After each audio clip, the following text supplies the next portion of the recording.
They said it would be a revolution. They promised a console that could finally hang with PlayStation and Xbox, a seamless hybrid that delivers power without compromise. The Nintendo Switch 2 is here. It's a reality. But what Nintendo is doing with it is genuinely, inexplicably weird. It's a strategy that looks less like a triumphant next-gen launch and more like a company actively trying to confuse and even discourage its own developers. This isn't the story of a powerful new console, it's the story of Nintendo's bizarre, contradictory approach to the Switch 2, and why it might be a genius play, or a monumental mistake. Stay with me, because the deeper you look into these leaks and reports, the stranger the situation gets. Let's start with the most baffling report from the best sources in the business, Digital Foundry, trusted industry insiders. They are confirming that Nintendo is being ridiculously restrictive with Switch 2 development kits. Think about that.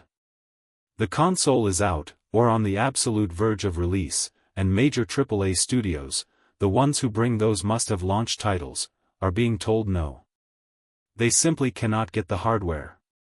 Meanwhile, smaller, almost novelty projects, even a campfire simulator game, somehow have kits.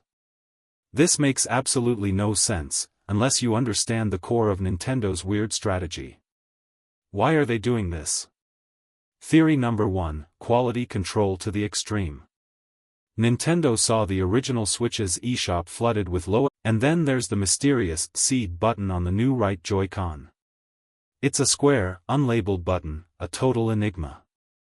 The most credible leak suggests it's a mouse-sensitive trackpad, possibly to aid in handheld navigation, or maybe, a way to turn the original Switch into a Wii U-style secondary screen for the Switch 2 via a connection. Think about that, using a retired console as an accessory for the new one. This is vintage Nintendo weird, a low-cost, high-gimmick feature that utterly changes the paradigm. It's the kind of decision that will make or break the console's unique appeal. We've covered the developer restrictions, the backwards compatibility paradox, and the odd hardware design. Now we face the final, weirdest elephant in the room, the price. Leaks are pointing to a potential $70 or even $80 price tag for first-party Switch 2 games. Combined with a rumored console price north of $400, Nintendo is essentially saying, "We know our customers are loyal, and we are going to charge a premium for the enhanced experience." This isn't the family-friendly, budget-conscious Nintendo of the Wii era. The predicament is this: Nintendo is simultaneously being the most powerful they've ever been and the most confusing. They are restricting developer kits to ensure quality, yet pushing backwards compatibility which limits true next-gen spectacle. They're introducing weird, brand-new features like the C button, yet raising prices like a standard high-power console. It's a mix of their traditional blue ocean strategy, creating a market no one else is in, and a surprisingly aggressive, almost arrogant, pricing model. Is this calculated control or corporate paranoia? Are they preserving a long-term roadmap, or are they simply underestimating the hunger for immediate, true next-gen power?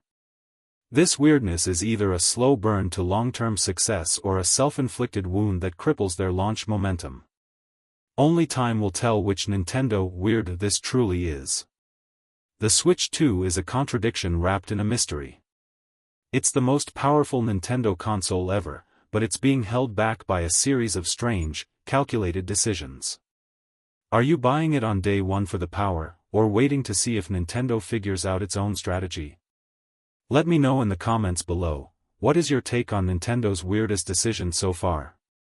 Don't forget to like and subscribe for the deepest dives into the world of gaming leaks and tech.